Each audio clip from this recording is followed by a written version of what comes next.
오늘은 수요일입니다. 빅데이터를 통해서 총선을 전망해보는 빅데이터 2024 시간인데요. 박진영 민주연구원 부원장 그리고 박혜성 티브리지 대표 나와주셨습니다. 두 분 어서 오세요. 네, 안녕하세요. 박진영 부원장님 계속해서 수고 많으신데 본인은 사실 지금 이번에 나가야 되는데 자리 아직 못 잡았어요? 한강 오리알입니다. 한강 오리알이 김포에서 떠다니더니 그게 김포 갔다 하남에서 고향 발견됐다는 갔다가. 얘기도 들리고. 아 하남으로 가요 이제 또? 거슬러 올라갑니까? 그러니까 한강이 하남에서 쭉 김포로 빠져나가야 되는데 그 거슬러 올라가는 한강. 연어야 오리알이더라고요. 연어 거슬러 오리알이 힘이 올라가는. 세네. 네. 하남에서 발견됐다는 얘기도 나오고 김포에서 발견됐다는 무슨 얘기도 뜻이에요? 지금 당에서 어떻게 하고 있다는 거 신경 안 쓰고 있다는 거예요? 아니면 뭐예요? 아니 저는 신경 쓰죠. 본인은 다만 신경 이제 쓰는데 당인의 입장으로서 늘 그 선당무사까지는 아니더라도 당의 결정에 존중하고 따른다라는 기본 자세를 갖추고 있고요. 아시겠지만 지난 2020년 총선 때도 제가 억울하게 졌잖아요. 맞아요. 억울해 그러지만 그거 다 수용했지 않습니까? 네. 네, 원래 선당우사가 박진영 부원장은 몸에 밴 사람이죠. 선당무사까지는 할 자신은 없는데 최소한 염치는 있는 사람이다. 워낙 우리 정치권에 염치가 없는 행태들이 빈발하다 보니까 그렇게 살지 말아야 되겠다 그런 생각을 하고 있습니다. 알겠습니다. 자, 오늘은 용인갑을 여기 한번 가보겠습니다. 지금 네. 무주공산이라고 나옵니다. 근데 용인은 참 특이해요. 거기 나왔던 국회의원들이 전부 다 한 번 하고는 다 그만둬요. 표창원 의원도 그랬죠. 이번에 이탄희 의원도 거기 안 나간다 그랬죠. 왜 그러는 겁니까? 김민규 의원도 불출마. 네, 김민규 의원도 선언하셨고. 불출마 선언했고. 왜 그러는 평판이 거예요? 좋으신 분인데 이 용인이 재밌는 게 네. 우리 그런 얘기 들어보셨죠? 생거 진천 사거 용인. 아, 맞아요. 들어봤어요. 네, 용인이 뭐죠? 그 명당 묘터가 묘지다. 명당 명당이 묘지다. 많다 그랬거든요. 묘지예요? 그래서 옛날에 기억나실지 모르겠습니다만 김대중 대통령 97년 그 대선 전에 그 하이도에 있는 선산을 용인으로 옮겼어요. 뭐 그것 때문에 당선이 됐는지는 모르겠습니다만은 뭐 용인에 명당이 많다는 얘기가 있었는데 용인을 보면은 이 정치인들의 무덤이기도 합니다. 역대 한국의 지방자치제도가 도입이 되고 그 용인시장이 아마 7명인가 있었을 거예요, 그동안. 근데 7명 전부 사보 처리를 받았어요. 그 중에 한 명은 이제 지난번 이제 백공기 전 네. 시장 그분만 그 아마 선거법이었을 거예요. 그리고 벌금형이고 나머지는 다 징역형입니다. 이번에 안 그래도 용인시장 네. 손해배상까지 지금 해줘야 되게끔 그 모노레일 때문에. 네, 지금 네. 재판에 몇백억을 지금 해줘야 근데 지금 되는 시장의 상황이 있어요. 잘못은 아니고요. 네. 오랫동안 있었던 경전철 문제인데 네. 참 그 재판에 재밌는 게 그 재판에 시민단체 쪽에서 승소하게끔 이끈 변호사가 현근택 변호사입니다. 아 그래요? 오랫동안 현근택 변호사가 용인에 원래는- 거기에서 매달려 가지고 시민단체하고 같이 이제 시민소송을 했었죠. 참 안타깝습니다. 근데 또 현근택은 이번에 나가지도 못하는군요. 네, 참. 이렇게 정말 아이러니입니다. 연결되는군요. 네. 이게 근데 팔자입니까? 그러면 국회의원 되는 거는? 정말 운이 없으신 것 같아요. 그러니까 솔직히 전 현근택 변호사가 제주도 원래 용인에서 또 공들이다가 제주도로 가라 해서 제주도 가려고 했더니 또 제주도에 있는 김한규 의원을 또 꽂아 넣는 바람에 사실은 거기서 팽당하고 와가지고 헤매고 성남에서 열심히 해보려고 노력하다가 또 이번에 그렇게 어그러지고 참 운이 없다. 그게 보니까 참 논두렁전기라도 타고 나야지 열심히 하고 훌륭하다고 되는 게 아닌 것 같다는 생각이 드는 게 아이고, 진짜 용인의 이 경전철 관련해서는 현근택 변호사가 10년 가까이 굉장히 고생을 노력을 했어요. 했어요. 시민운동가로서도 의미 있는 활동을 한 거고 아시겠지만 지난 대선 때 또 이 윤석열 후보 저격수로서 민주당 계열 내에서는 가장 이름을 날린 그렇죠. 저기 변호사인데 되게 전투적으로 했죠. 그렇죠. 제가 늘 이제 그런 미안함을 마음을 가지고 있습니다. 네. 아유, 알겠습니다. 어쨌든 중요한 거 용인 갑을 지역구 현역 의원이 의원직을 상실하거나 불출마하면서 무주공산이 된 곳입니다. 네. 자, 쟁탈전이 치열한데 우선 용인갑 지역부터 보겠습니다. 처인구 여기가 지금 용인시 남쪽이고 용인 특례시청하고 에버랜드가 있고 삼성 반도체 공장도 있고 이렇다는 건데 여기가 지금 국민의힘 정찬민 전 의원이 이겼던 곳이다. 그런데 여기도 되게 재밌는 게 아까 네. 용인을 정치인들의 무덤이라고 했는데 용인 갑은 17대 이후로 국회의원 3명이 있었는데 3명 다 구속이 됐어요. 다 구속됐어요. 예. 세상에. 용인시장 시절에 어쨌든 정찬민 의원은 전 의원은 용인시장 시절에 뇌물 받은 혐의로 실형이 확정이 7년. 7년이나? 자, 어쨌든 나머지 의원들도 지금 3명이나 징역형을 받았단 말이죠. 그 와, 대단한데요? 용인이 네. 최근 한국 현대사에서 가장 급속하게 발전한 도시 그렇죠. 중에 하나입니다. 화성 용인이 될 거다 이렇게 보이다 보니까 또 땅도 넓어요. 성남이 우리 용인의 한 5분의 1 정도 안 될 거예요. 땅덩어리가. 네. 성남이라는 도시는 원래 그 경기도 광주에서 떨어져 나온 도시입니다. 네. 떨어져 나온 도시고 용인은 옛날부터 있던 큰 땅이에요. 그래서 말씀하신 것처럼 이제 생거 진청 그다음에 뭐 사후에는 용인의 무덤을 쓴다 이 정도로 산세가 좋아요. 명당이에요. 가서 보시면은 동네 곳곳에 이제 조그만한 산들도 있고 호수도 있고 이렇게 해서 단순히 평야만 있는 것이 아니라 사람이 살기 좋은 도시고 그다음에 또 이게 이 경부선이 올라오잖아요. 이제 죽전 우리 휴게소가 용인입니다. 그러다 네. 보니까 길이의 도시예요. 길이의 도시 때문에 개발도 많고 그다음에 이 서울 경기권에 여론이 모여드는 곳입니다. 그러다 보니까 개발이 많으면 뭡니까? 이권이 많으니까 그게 그렇죠. 유혹받는 정치인들도 많은 거고요. 그다음에 여론이 모이다 보니까 자주 바뀝니다. 정치인들이. 그래서 최근에는 다선하는 의원이 김민기 의원 외에는 없었던 거예요.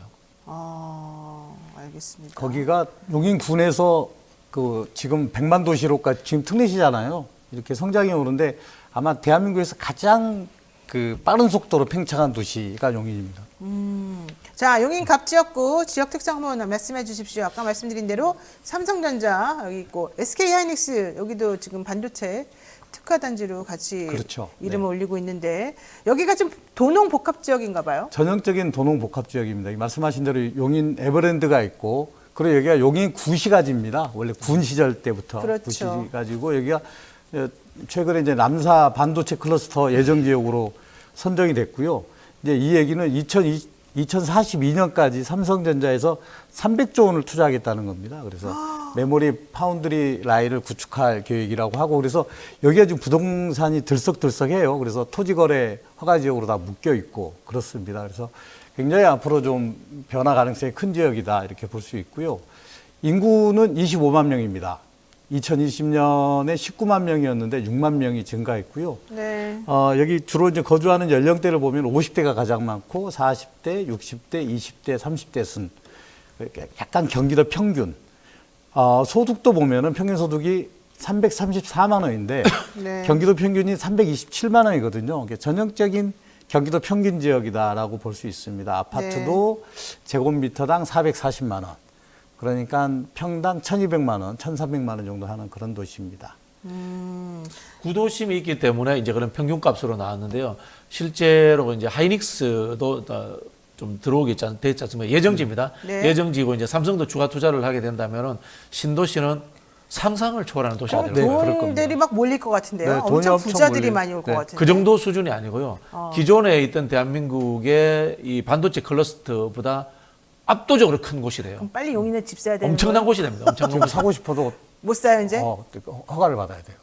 이게 투자용 부동산 투자 좀 안 되게 이게 됐어요. 투기 거래 허가 지역 이런 네, 거예요? 네, 네, 네. 투기 거래래, 토지 거래 허가.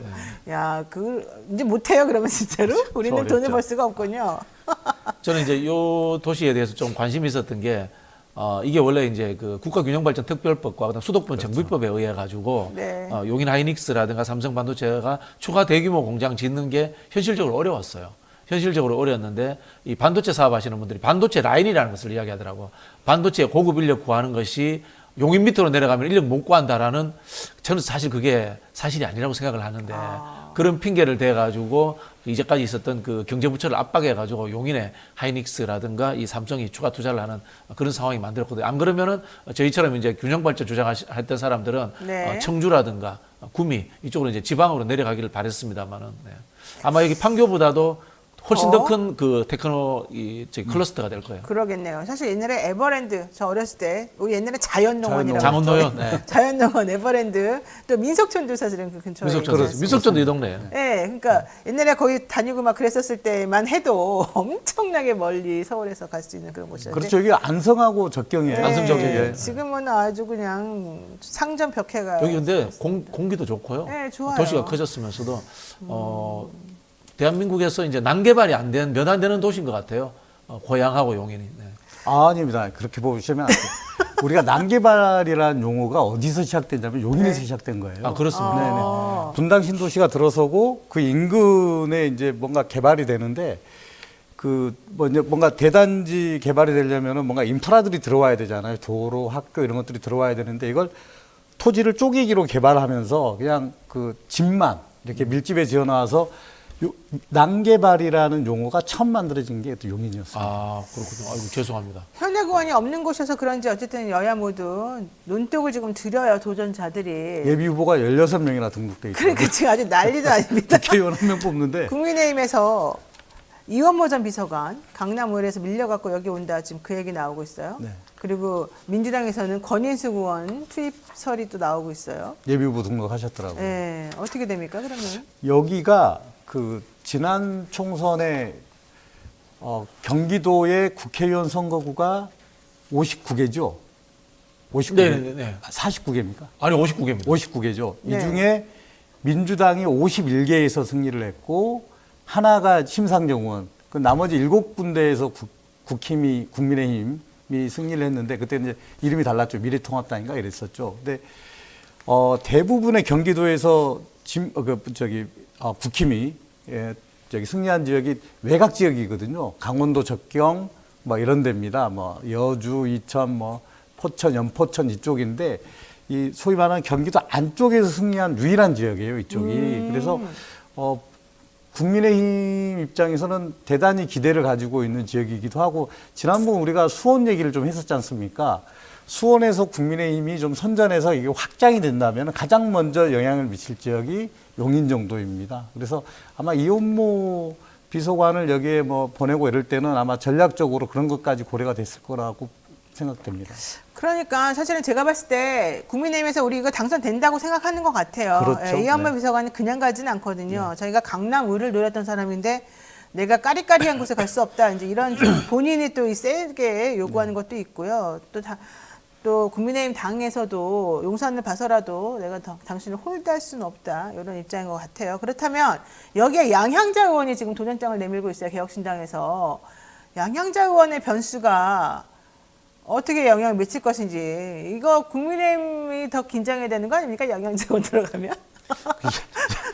지금 개혁신당하고 계시는데 어때요? 제가 보기에는 양당 다 긴장하지 않을 겁니다. 아, 전혀 의미가 없습니까? 예, 예. 왜요? 양향자 의원이 그렇게 인기가 없어요. 삼성전자잖아요. 여기 삼성전자가 있다는데. 삼성전자의 이사가 한 1000명 안 될까요? 아니 그래도 수백 명은 어쨌든 될 겁니다. 친정인데. 그리고 하긴 부사장도 수백 명이니까. 예, 그리고 이제 제가 봤을 때는 이 지역에는 저 같은 사람이 가야 됩니다. 왜 또 본인이? 공간 개발에 대해서 이해도가 있는 사람이 가는 게 좋아요. 어. 도시 공간 개발 이런 거에 좀 이해도 있는 사람이 가는 것이 좋지. 삼성전자는 개별 기업이잖아요. 민간인데 네, 네. 민간 기업에 대해서 정치권에서 이렇게 저렇게 아이디어를 내서 그게 수용된다는 것 자체가 정경유착 시대도 아니고요. 네. 그거는 뭐 적절치 않다는 생각이 들고 아까 우리가 난개발 이야기했습니다만은 공간에 대해서 이해도가 있는 사람이 가는 것이 도시의 미래를 위해서 좋다라는 생각이 듭니다. 여기는 뭐 요즘 이제 직주 근접이잖아요. 옛날하고 달라가지고. 네. 그래서 이제 가까운 데 살아야 돼. 너무 멀면 그렇죠, 힘들어요. 그렇죠. 네. 예, 자생적 도시, 이 자활적 도시가 그렇죠. 될 수 있는 그런 하나의 자급자족이 돼야 예, 되죠. 계획을 세울 수 있는 사람이 가는 게 좋지 않겠나 그런 생각이 듭니다. 저는 양향자 의원의 평가가 좀 약간 이해가 잘 안 돼요. 이분이 지난번 문정권 때 영입이 돼서 뭐 공무원 인재개발연구원장도 하시고 광주 서구면은 굉장히 좋은 지역구거든요. 좋은 데죠. 근데 거기에 이제 문제가 있어서 탈당을 하셨던 거예요. 거기 그 지역 사무소를 사촌들이 다 장악해서 움직이고 있었고, 그리고 그 사촌의 그 여직원 성추행 문제 때문에 성추행 문제. 당에서 제명될 위기까지 갔었거든요. 그래서 제명되기 전에 탈당을 하신 그렇죠. 분이에요. 예. 근데 이제 뭐 거기에 대한 반성이나 이런 거 없이 무소속으로 계시다가 국민의힘에서 반도체 특위 만들어지고 거기 위원장도 맡았다가 아마 제 생각에 추측컨대 조심스러운 얘기입니다만은 국힘 후보로 여기 출마를 하고 싶지 않았을까 그런 생각이 원래 들어요. 그렇겠죠. 근데 어쨌든 그게 안 되니까 개혁신당으로 그렇죠. 합류한 거잖아요. 네. 이준석 대표하고. 근데 반도체를 본인이 뭐 한국의 최고의 반도체 전문가인 것처럼 이렇게 하시는데 아니 그렇다면은 뭐 이재용 회장쯤 되면 요즘 미국에서 반도체 관심 많던데 미국 대통령 선거 나가야죠. 좀 이해가 잘 안 너무 됩니다. 평가가 박한 거 아닙니까? 예? 두 분 좀 사심이 들어간 것 같은데. 아니 뭐 그렇지 저도 않아요? 사실 이제 요즘 이제 용인, 광주, 하남, 뭐 성남 이쪽에 자주 가거든요. 자주 출몰합니다만은 뭐 제가 이 지역구 나갈 생각은 뭐 특별히 있지는 않은데 그게 그래요. 이게 정치인들이 그 거시경제에 대한 이해도 그다음에 이 거대 공간에 대한 이해도 네. 이런 게 좀 있는 게 좋아요. 좋습니다. 내일 총선이 치러진다면 용인갑 누가 되겠습니까? 용인갑 뭐 지금 이원모, 양양자, 권인숙이라고 치고.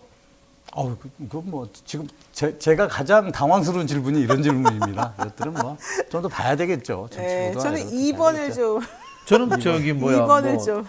권인숙 의원하고 뭐 특별히 관계가 있으신가요? 아, 전혀 없습니다. 근데 아무래도 이제 권인숙 의원보다는 이원모 씨가 좀 더. 2번. 네, 2번이 좀. 그렇군요. 국힘 네, 2번이군요. 국힘 저는 2번이잖아요. 민주당이 될 것 같아요. 그래요? 오히려? 왜냐면요, 지금 용인 전체 구도가 민주당이 우세한 구도이기 때문에. 아니, 그게 아니라 대통령이 그렇게 삼성을 예뻐해주고 반도체도 그렇게 열심히 밀어주겠다는데. 열심히 방해놓고 계시잖아요. 어쨌든 해방 놓고 이번 계시잖아요. 아마 지금. 여기는 개발 기대감 때문에 여당에 유리하다는 그래야죠. 게 객관적인 평가가 네. 될 것 같아요. 제가 글쎄요. 그런데 이제 모르겠어요. 이제 개발 기대감이라는 게 윤석열 정부가 개발을 가로막고 있는 거 아니에요? 삼성전자를 지금 가장 큰 회방꾼이 윤석열 정부 아닌가요? 그렇게 안 생각할 것 같은데. 유권자들은 그렇게 유권자들은 생각을 네. 할 수 있죠. 네. 자, 어쨌든 비겁하게 회피하시고 계시지만 뭐 네, 2번으로 객관적으로는 집권당이 유리한 구도다, 네, 환경이다 그 이렇게 정도. 말씀드립니다. 저는 흐름상 알겠습니다. 민주당이 될 것이다. 흐름상 민주당이 될 것이다. 자, 민주당. 누구 말이 맞는지 나중에 한번 우리가 지켜보도록 뭐 하겠습니다. 500원 내기 하시죠. 네, 전 좋아요. 나는 2번이 될까지 높아 보인다. 왜냐하면 권인숙 의원이 가지고 있는 전문성이라던가 역량이라던가 이제 이런 것들이 좀 기대에 못 미칠 수가 있다 이런 생각이 조금 듭니다. 자, 용인 을 가겠습니다. 여기 기흥구. 네, 현역이 좀 김민기 의원인데 솔직히 저는 김민기 의원이 왜 불출마 선언인지 잘 모르겠어요. 김민기 의원 잘하지 않았나요? 굉장히 평가가 좋으신 네, 분이었잖아요. 되게 잘 좋은데. 아시잖아요. 네. 네. 친하죠. 옛날에 저는- 시의원 할 때부터 친한 사이였죠. 아니, 나는 저는. 김민기 의원이 지난번에 아주 초창기에 불출마 선언했거든요. 네. 정치에 대해서 좀 근데 그냥 지긋지긋하다 뭐 이런 생각이었을까요? 왜 이럴까요? 아니 지긋지긋한 건 아니고 네. 이제 사석에서 형이라고 이 형은 원래 3선 이상 안 할 생각이었어요. 원래 그랬어요. 원래 3선 이상 안 할 생각이었어요. 참 그렇고 보면 정치라는 그러니까 왜? 게 좋은 사람들이 하기에 굉장히 좀 그렇지. 어려운 직업인 것 욕심 같아요. 없는 사람들은 그냥 일찌감치 그냥 떠나버리고 그러나 봐요. 그 국회가 가지는 그게 있어요. 그 JP가 돌아가시면서 정치는 호흡이다 이런 이야기 했잖아요. 이루는 게 없다. 말과 글로서 상대방과 싸우고 그렇게 하기 때문에 실제 또 집행을 못 하잖아요. 네. 호흡이다 이런 이야기를 했는데 아마 이 김민기 의원도 그런 생각을 가졌을 거예요. 시의원 할 때도 굉장히 잘했어요. 그러니까 열심히 시의원이 잘했다고. 기초의원이잖아요. 네. 기초의원 하다가 국회의원 된 사람이 대한민국에 몇 명 되겠어요. 그 중에 한 명이란 말이에요. 그만큼 시의원은 실제로 시의 예산을 가지고 집행한단 말이에요. 시장과 같이. 거기에서 일하는 재미라든가 보람 이런 걸 많이 느껴봤을 건데 정치인이라고 하는 것은 국회에 들어오면 직접 집행하는 것이 아니고 행정부를 통해서 또는 행정부를 통해서 지자체까지 내려갔어요. 그렇죠. 이렇게 두 단계, 세 단계 걸쳐 이렇게 직접 일하는 재미가 없어요. 여기는 말싸움하는 거 좋아하는 사람들, 뭐 좀 이렇게 남 앞에 나서기 좋아하는 사람들이 하는 것이 공명심 있는 사람들 그렇죠. 이제 좋아하죠. 국회인데 그런 부분에서 아마 본인이 조금 그 재미가 없었을 거예요. 그러니까 실제 일을 할 수 있는 좀 여건보다는 시끌시끌하고 자기 내세워야 되고 선전하는 사람들에게 유리한 이런 지형이 싫었을 수도 있다. 그렇죠. 악다구니 부려야 되고. 그렇죠. 악다구니 부려야 돼요. 그래서 저는 뭐 김민기 의원 같은 경우 나이도 젊으시니까 뭐 다음 용인시장 같은 거 하셔도 되고 경기도지사 같은 거 하셔도 된다. 그런 생각이 듭니다. 일 잘하세요. 사실 저도 시의원은 좀 해보고 싶었어요. 네. 시의원 재밌어요. 근데 시의원을 하려고 하면 그 동네에서 또 엄청 갈고 닦은 분들이 그렇죠. 무섭다고 그러더라고요. 네. 자, 근데 우리나라에 네. 문제는 이제 시군 의원이 권한이 세잖아요. 시군 의원들이 자기 권한에 10%도 못 써요. 국회의원 때문에? 아니, 그러면 그 공직사회가 돌아가는 구조라든가 이런 것들에 잘 대한 모르니까. 정책 이해도가 조금 떨어지는 측면이 있습니다. 알겠습니다. 자, 어쨌든 용인 을 지역구 특성 살펴보겠습니다. 판교 분당 아래 동탄 신도시가 인접해서 죽전 동백 신도시 있는 이런 곳인데 그러면은 결과적으로 민주당 세가 조금 더 유리하고 그냥 파란색으로 그냥 잔뜩 그려져 있습니다. 전형적인 신도시 특징이 있습니다. 여기 그 도시 다시 유형 보여주세요. 그림이 있을 텐데 네.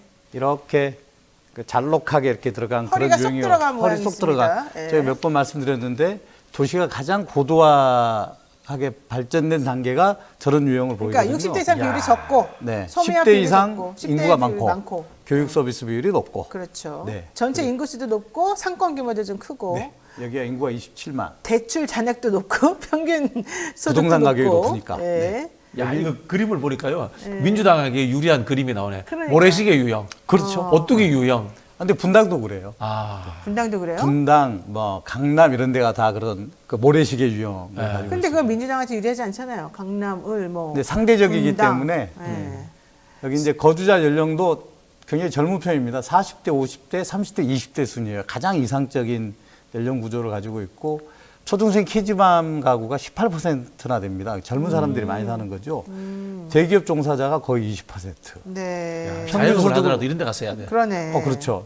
여기 이제 평균 소득이 384만 원. 네. 근데 경기도 평균이 327만 원이라 했지 않습니까? 많이 상당히 높은데요. 높은 편이죠. 네. 그리고 여기 이제 보면서 경기도의 직장인 중에 7천만 원 이상 연봉을 받는 사람들 비율이 7.5%거든요. 근데 이 지역은 11%. 고액 연봉자들이 고액 많다. 연봉자네. 아까 삼성 말씀하셨는데 삼성이 이쪽에 다니는 분들이 많고 그 중에서도 이제 광교하고 붙어 있는 영덕 일동이라고 있습니다. 여기는 429만 원. 네. 아파트도 30평대 이상 비율이 28%로 굉장히 높고 아까 이제 큰 상권이라고 말씀하셨지 않습니까? 전체 상권 규모가 한 2조 5천억 정도 됩니다. 굉장히 어휴, 크죠. 크네요. 네. 네. 자, 그럼 여기 누가 나갑니까? 우선 민주당에서는 전략 공천한다는 것 같은데 청년 여성 후보가 나갈 것이다. 이래요? 그렇죠. 보통 이렇게 현역 의원이 문제가 생기거나 아니면 불출마한 지역은 전략 사고 공천 제기로 지역이죠, 가야죠. 거기가. 네네. 네. 그러면은 누가 지금 우선되는 후보가 있습니까? 제 생각에는 청년 여성 후보를 단수로 꼽지 않을 것 같아요. 느끼면은. 아, 청년 여성 후보 몇 명을 넣어서 네, 돌려봐요. 경선시키는 구도로 갈 가능성도 있다고 봅니다. 배심원제 같은 전략 걸로. 공천 예, 좀 배심원제 그래요? 경선 같은. 네네네. 배심원제 경선 같은 건 괜찮죠. 네. 젊은 후보들 간에 그렇게 토론도 시키고 아, 이렇게. 그런 게 있고 있군요. 그러면은 아직은 정해지지 않았지만 어쨌든 새로운 인물로서 좀 몇 명을 지금 선택지 넣어가지고 좀 돌려볼 예정이다. 네. 여론조사도 아마 돌아갔던 걸로 알고 있습니다. 그래요? 그럼 누구가 지금 얘기되고 있어요? 글쎄요, 뭐 제가 이야기할 수는 없습니다. 아마 아까 저도 가고 싶습니다. 이런. 용인 갑 같은 경우에는 외부 인사가 들어가기 좀 어렵습니다. 거기는 아무래도 토박이 정서 같은 게 좀 있는데 그렇죠. 여기 같은 경우는 이제 그 아마 거의 그 토박이들 인구 비율이 굉장히 낮을 거의 거예요. 거의 그렇기 없을 때문에 여기는 연고주의가 없이 외부에서 좋은 후보가 간다면은 뭐 잘 안착할 수 있을 거라고 생각합니다. 자, 그러면은 국민의힘에서는 어떨까요? 국민의힘에서는 좀 험지라고 생각이 될 것 같은데. 험지죠. 예, 그럼 여기도 전략 공천 되나요? 여기 보니까 권은희 전 의원하고 김준현 전 당협위원장 이런 분들이 지금 준비를 하고 있더라고요. 그래서 권은희 의원 줄 일은 없을 거고. 권은희 의원은 무소속으로 나갔잖아요, 이미. 다른 분이죠. 다른 다른 권은희. 네. 그렇죠. 죄송합니다. 네. 그 사람이 용인에 원래 몇 번 나오고 그랬었는데, 뭐 지난번에. 시장으로 나온다고 그러고. 왜냐면 내가 플랜카드를 보면서 깜짝 놀랐었어요. 아, 그래요? 권은희가 여기 나온다고? 근데 알고 봤더니. 광주의 권은희가? 네, 알고 봤더니 동명이인이었어요. 네, 그러니까 네, 광주 권은희가 아니었던 거죠. 자, 그러면은 어쨌든 그런 분들 지금 생각을 하고 있으나 아직 확정은 아니다. 네. 그러면 결과론적으로 아무도 지금 모른다는 얘기네요. 여기는 좀 예측하기 어렵습니다. 그러나 이런 지역은 지역 구성 형태로만 보면은 진보 정당에게 유리할 지형을 가지고 있습니다. 그리고 여기 지지층 분석을 보니까 여기가 그리고 스윙 보터가 굉장히 많아요. 아, 그래요? 저희가 여기 진보 핵심 지지층, 보수 핵심 지지층 규모를 보니까 경기도 평균에 비해서 보수도 그렇고 진보도 그렇고 7%포인트 정도가 적습니다. 그 얘기는 어떤 정당이든 이게 뭐 필요하다면은 이익 투표를 할 수 있는 충분히 또 그런 가능성도 높은 지역이라고 볼 수 있겠습니다. 아마 이제 그 분석을 해보시면 여기 고학역일 거예요. 이 고학력자들이 지역이. 많죠. 예. 고학역 지역이 진보적인데 스윙 보트를 많이 하는 경향이 있습니다. 그거는 고학력이면서 좀 안정적인 직장을 다니는 사람들이 그렇죠. 좀 약간 비판적 사고를 많이 하는 경향이 있기 때문에 네.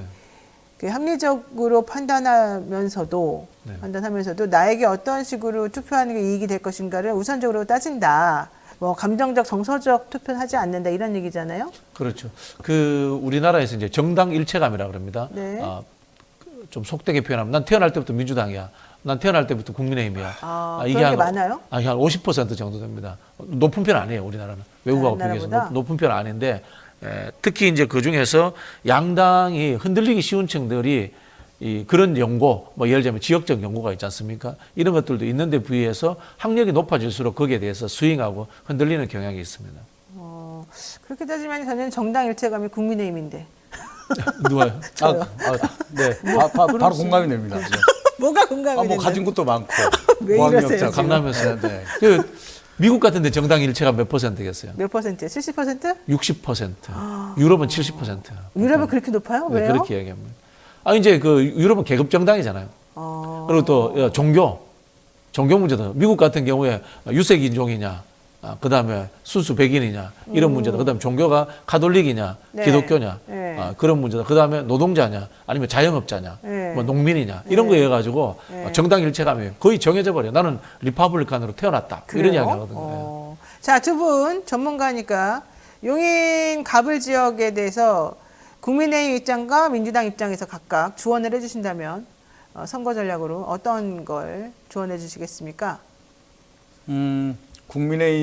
제가 국민의힘 전략가라면 여기는 갑은 이익 투표를 하겠다. 갑은 이익 투표? 네. 울도 마찬가지겠네요. 울도 갑을 전형적인 경제적 이익 투표를 할 수 있게 하겠다. 그러면 경제 전문가 이런 사람을 투입해요?